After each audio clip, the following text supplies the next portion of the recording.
¿Qué tal? ¿Cómo están amigos y amigas de esta comunidad? Como siempre un gusto, como siempre un placer que nos acompañen, que nos permitan platicar con ustedes de todo lo que sucede en México y el mundo. Y bueno, vaya cierre de día. Hay muchas, pero muchas noticias que comentar con ustedes que de una u otra manera van ligándose, van de la mano.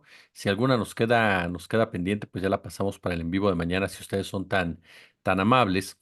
Y comenzaríamos con Xóchitl Gálvez. ¿Por qué con Xóchitl Gálvez? Para poderle dar estructura a este comentario.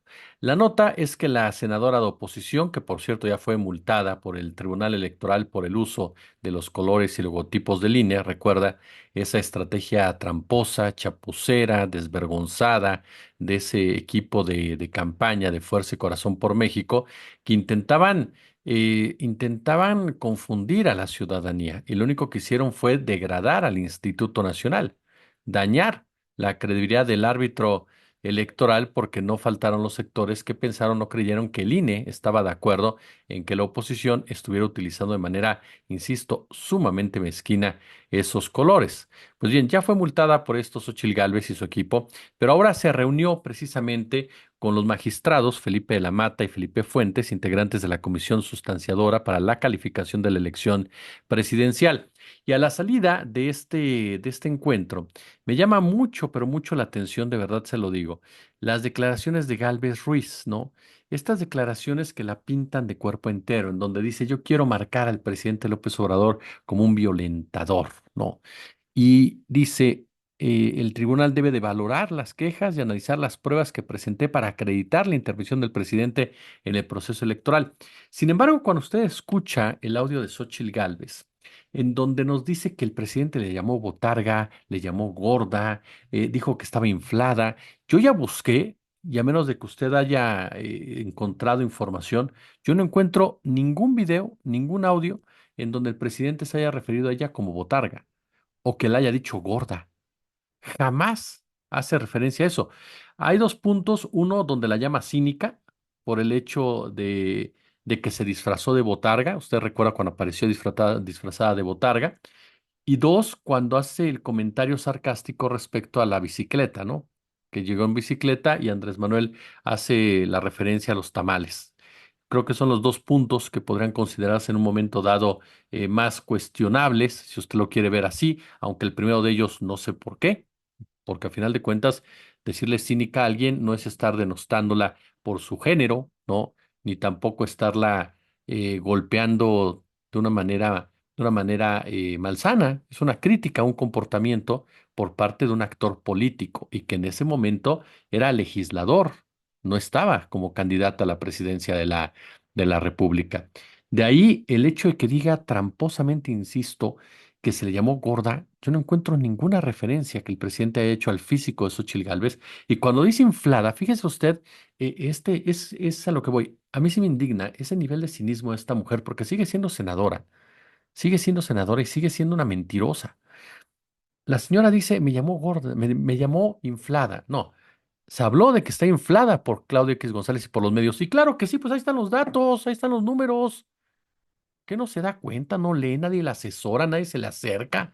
Por el amor de Dios, nadie es para decirle, oiga, pues sí, estabas inflada, infladísima. ¿Por qué razón? Porque te están haciendo referencia a todo el apoyo que se te dio para hacer creer a la gente que eras una candidata competitiva, cuando jamás fuiste una candidata competitiva, cuando fue puro, puro humo. A eso se refería el presidente de la República. Y yo sé que habrá gente que me diga, ¿por qué sales a defender al presidente? No lo estoy defendiendo, no necesita que nadie lo defienda. La realidad es que lo que no me agrada es que haya este tipo de personajes tan tramposos que buscan enlodar una elección que perdieron abrumadoramente y que en realidad en el fondo están atentando en contra del voto ciudadano, del mandato popular. Si Xóchitl Gálvez nunca pudo ser una buena candidata y que tuvo como carga a dos partidos verdaderamente monstruosos como el PAN y el PRI que le han hecho un daño brutal a este país, eso es problema de ellos, de creer que con esa imagen o con esa leyenda o con esa narrativa que estructuraron, se las íbamos a comprar, incluso faltándole el respeto al votante, insultando al votante no una, sino en varias ocasiones. Ahora, ¿cuánto dure esa alianza con el PRI? Me parece que esa alianza con el PRI está muerta.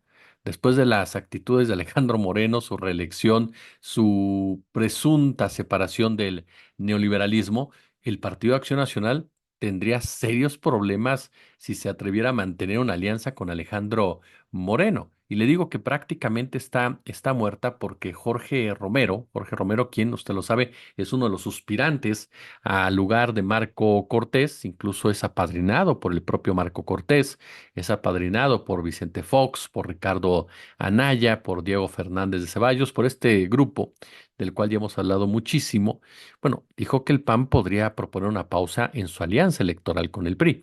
Ya tenemos que poner una pausa y repensarnos como partido, fue lo que dijo Romero, quien señaló que el PAN buscará reencontrar su identidad y sus causas, que era lo que llenaba plazas, dice Jorge Romero. Pues vaya labor titánica, ¿no?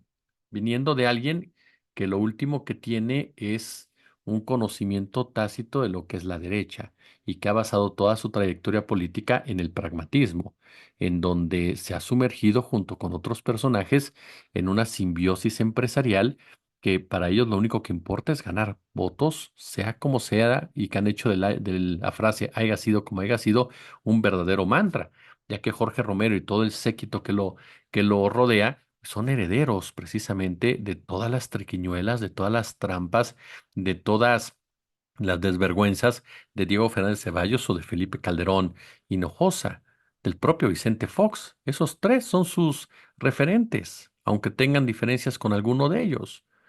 Entonces, cuando este hombre nos habla de que vamos a regresar a ver nuestra identidad, pues caray, creo que tienen una labor sumamente, sumamente titánica, porque además, ojo, el PAN no perdió su identidad en esta contienda. Es decir, el PAN se comportó como esperábamos del PAN, con una candidata de ultraderecha, una candidata con un discurso conservador, una candidata ligada al empresariado. ¿De qué me habla Jorge Romero? Por eso le digo que Jorge Romero habla única y llanamente buscando siempre la tajada del voto, el engaño al elector. El Partido Acción Nacional perdió su esencia desde que los bárbaros del norte tomaron el control del mismo en la década de los ochentas. A partir de ahí, a los panistas clásicos tradicionales se les fue haciendo a un lado, a pesar de que en muchos sentidos eran como una especie de brújula intelectual de las sandeces que decían muchos de los empresarios, incluyendo a Vicente Fox Quesada, ¿no? Por ejemplo, y a muchos otros que aparecieron por ahí, pero personajes como Juan José Rodríguez Prats, como el propio Castillo Peraza, como Luis Héctor Álvarez, fueron personajes que poco a poco los hicieron irrelevantes en toda la discusión. Castillo Peraza porque se murió antes, pero fueron perdiendo plazas, fueron perdiendo espacios y esto se profundizó con la llegada de Salinas al poder, por supuesto, y el maridaje amaciato, como quieran ustedes llamarlo, que dio origen al famoso PRIAN, ese PRIAN con el cual Jorge Romero ha estado de acuerdo en muchísimas ocasiones y ha permitido precisamente la operación y sobrevivencia del PRI, ese PRIAN que fue el que colocó a este tipo de personajes en el lugar donde están. Entonces, que van a buscar su identidad, pues la identidad que tienen es la que han mostrado en los últimos años, tal vez yendo solos, si se consideren más representados, pero la realidad en el fondo es que a final de cuentas, con el priismo neoliberal han ido de la mano durante décadas los integrantes del Partido Acción Nacional, que yo cada vez que los escucho hablar me convenzo que sobran varios. Si quieren realmente renovarse, sobran varios, y uno de ellos es precisamente Jorge Romero, pero pues puede ser el que llegue a la dirigencia nacional del, del partido. Ahora, en esta relación, eh, ¿quién ganó más, el PAN o el PRI? Si nos vamos a los números, pues el PAN es el que pierde menos, esa es la verdad de las cosas, porque todavía se mantiene como una fuerza competitiva, mientras que el PRI está a media hora de su fallecimiento. Y en este punto es donde varios priistas comienzan a hacer el mea culpa, ¿no? Comienzan a querer vendernos este concepto de que nos equivocamos, de que nos perdonen, de que ya estamos lejos del neoliberalismo, de que vamos a abrazar las causas sociales, de que sí estamos a favor de los programas sociales, de que de verdad el PRI va a volver a ser ese PRI de la época revolucionaria, del cual ya nadie, absolutamente nadie de estos personajes se acuerda. Y una de las declaraciones es por parte de Francisco Labastida Ochoa, quien admitió en entrevista con El Sol de México que un error histórico de los gobiernos del PRI y del PAN fue no haber subido los salarios por encima de la inflación durante 4 décadas. Dijo, en el largo plazo, yo creo que los gobiernos emanados del PRI y del PAN, no solo del PRI, cometieron el error de no subir los salarios por arriba de la inflación en los últimos 35, 40 años. Y eso obviamente no es, eso nos separó de la gente. Oh, sorpresa, se dio cuenta. El ex aspirante presidencial revela que el presidente Cedillo se abstuvo deliberadamente de presumir los logros económicos de su gobierno con tal de opacar la candidatura del PRI y también lo acusa de ordenar a los gobernadores boicotear sus eventos de campaña. A 24 años de distancia y en medio de una revuelta al interior del tricolor, bueno, la Bastida dice que la hipótesis más creíble sobre el asesinato de Luis Donaldo Colosio es que fue una ejecución ordenada por el crimen organizado, aunque no cree que el PRI esté totalmente libre de culpa. Es lo que le digo, mienten con una facilidad pasmosa. La Bastida sabe quién mató a Luis Donaldo Colosio y sabe que fue resultado de este enfrentamiento entre salinistas y neoliberales. El narcotráfico, el narcotráfico obedece al crimen organizado. Tal vez por ahí, por el uso de ese concepto, si lo está usando de manera adecuada, no, le tendríamos que dar la razón, porque el crimen organizado no es solo el narcotráfico. El narcotráfico se pliega a las órdenes del crimen organizado y ese crimen organizado era manejado en México por las agencias norteamericanas y en el gobierno de Salinas por el propio Estado y la Secretaría de Defensa Nacional. O ya se nos olvidó quién repartió el territorio a los cárteles de la droga. O ya se nos olvidó el personaje de Guillermo González Calderoni, por ejemplo. Nada más por citar algunos casos.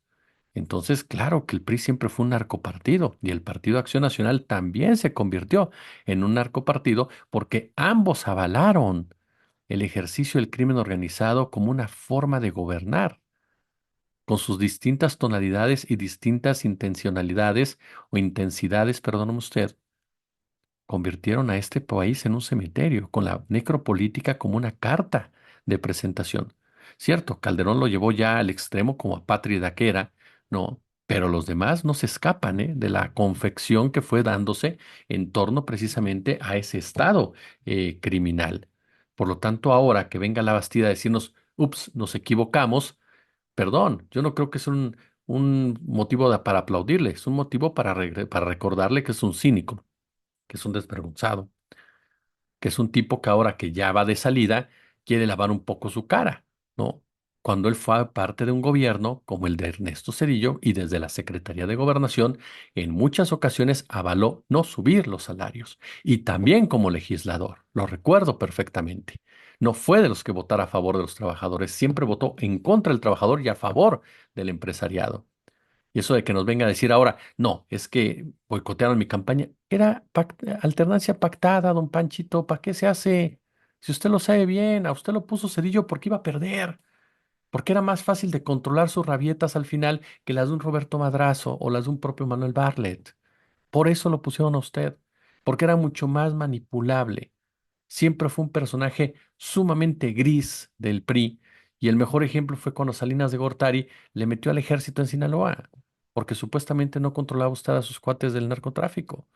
Entonces, seamos claros, ¿no? En muchas ocasiones los políticos creen que todos se nos olvidan, pero la Bastida junto con otros directa, o indirectamente, con mayor o menor medida, confeccionaron precisamente ese estado criminal que genera personajes que están en la cárcel y de repente, ups, los sueltan y los sueltan porque ya se sienten mal, porque están enfermitos.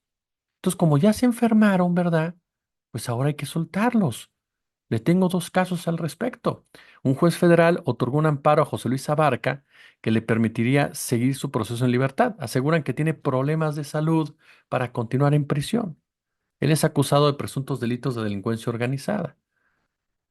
Estoy de acuerdo que Abarca no es la cabeza de los responsables de Ayotzinapa. Eso fue un crimen de Estado de Enrique Peña Nieto y de su titular de la Defensa Nacional, el general Cienfuegos, quienes dieron la orden de desaparecer a estos muchachos.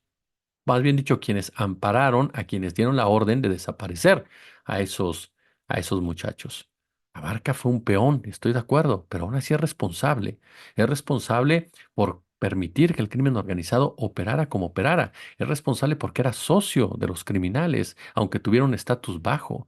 Es responsable porque trató de desviar la atención y esconder lo que había pasado esa noche en Iguala.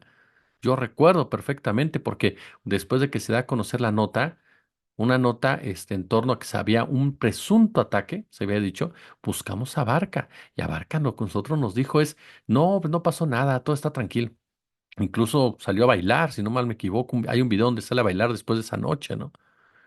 A mí, el agente de Derechos Humanos de Guerrero me dijo, no, todo está tranquilo. Los jóvenes se desaparecieron, pero luego regresan.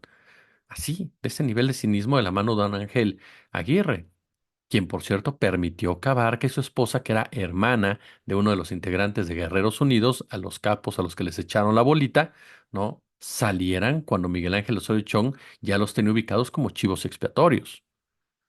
Entonces Abarca, claro que tiene una responsabilidad, no la máxima, como la puede llegar a tener Cienfuegos o la puede llegar a tener Peña Nieto, o incluso el propio Ángel Aguirre, o el propio Miguel Ángel Osorio Chong como secretario de Gobernación, que era, pero claro que tendría que estar en la cárcel y esto de acá y me duele la panza o me siento mal o ya no puedo más, ¿no?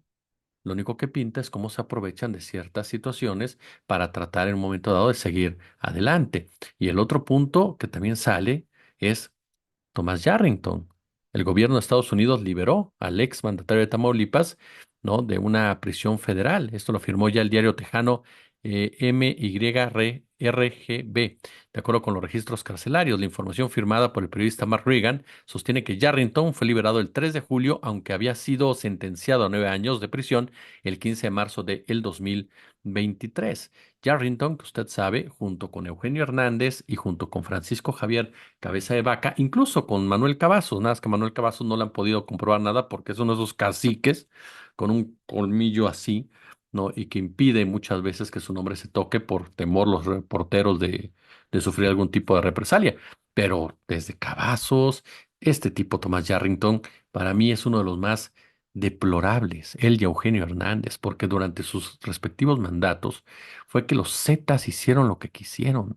Los Zetas ensangrentaron Tamaulipas. Los Zetas secuestraban jovencitos, una especie de leva, para obligarlos a ser parte de sus filas. Los Zetas violentaban mujeres, los Zetas robaban ranchos, los Zetas atacaban directamente a la población civil sin ningún tipo de verdad, de humanidad. Vea cómo quemaron el Casino Royal, vea lo que hicieron en San Fernando. Este tipo les permitió actuar. Este tipo fue su cuate, fue su socio, lavaba el dinero para ellos.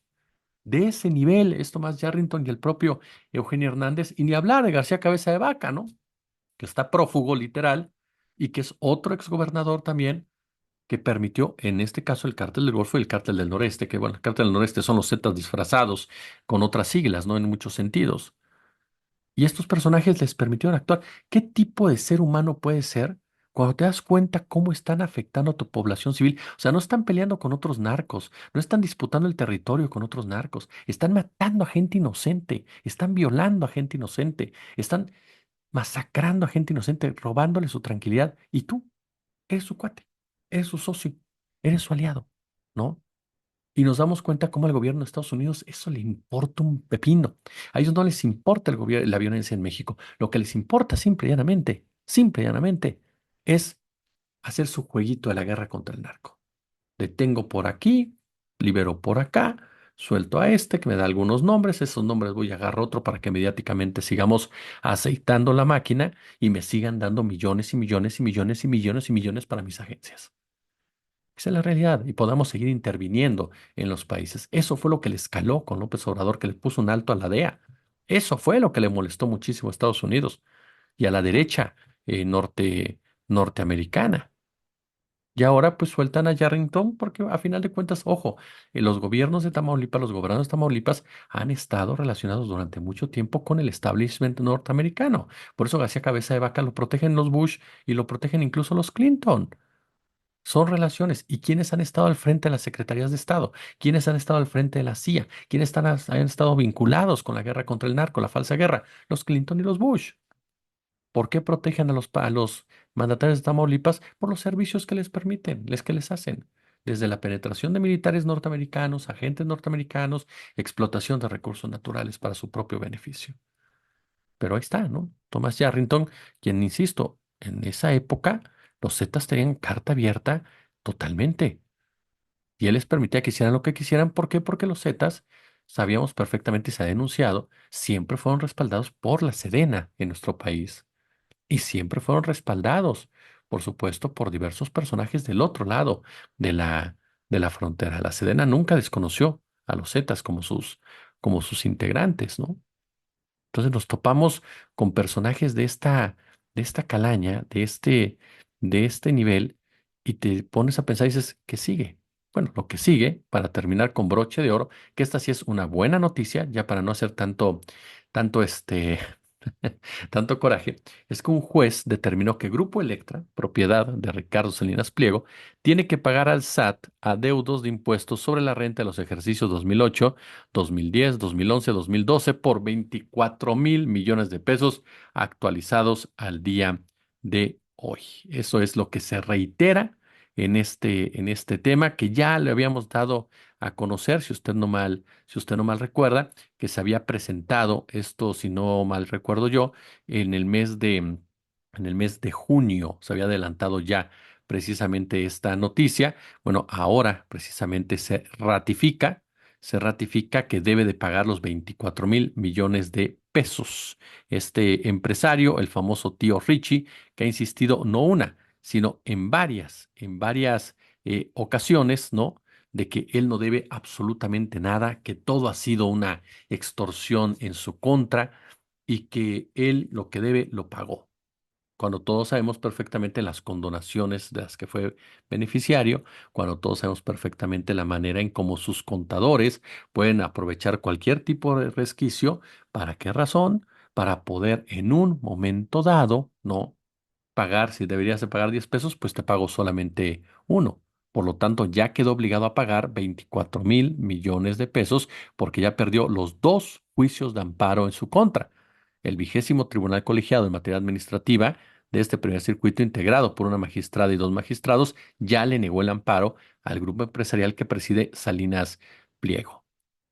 El adeudo en la disputa legal con el SAT originalmente alcanzaba los 18.000 pesos, 18.000 millones de pesos, dijo, 18.000 millones de pesos por la falta de pagos de impuestos sobre la renta, todo en el ejercicio fiscal del 2013. Sin embargo, con las actualizaciones y recargos, la cifra ya supera los 24.000 millones de pesos. Bueno, recordemos que hace un mes la firma Electra también perdió en segunda instancia un recurso contra el pago de ISR que venían arrastrándose desde el 2008 y que actualmente supera los 2.000 millones de pesos. Obviamente que al conocer el fallo, pues que dijo Salinas Pliego a la Suprema Corte. Vámonos a la Suprema Corte, ¿no? Primero habrá que ver si la Suprema Corte de Justicia pues considera darle entrada a este asunto, que es muy probable porque son sus cuates, esa es la verdad de las cosas, pero bueno, cabe la posibilidad, a ver si tienen tantita vergüenza ahorita que están siendo exhibidos en sus intereses, de que desechen esta medida al considerarla ya suficientemente discutida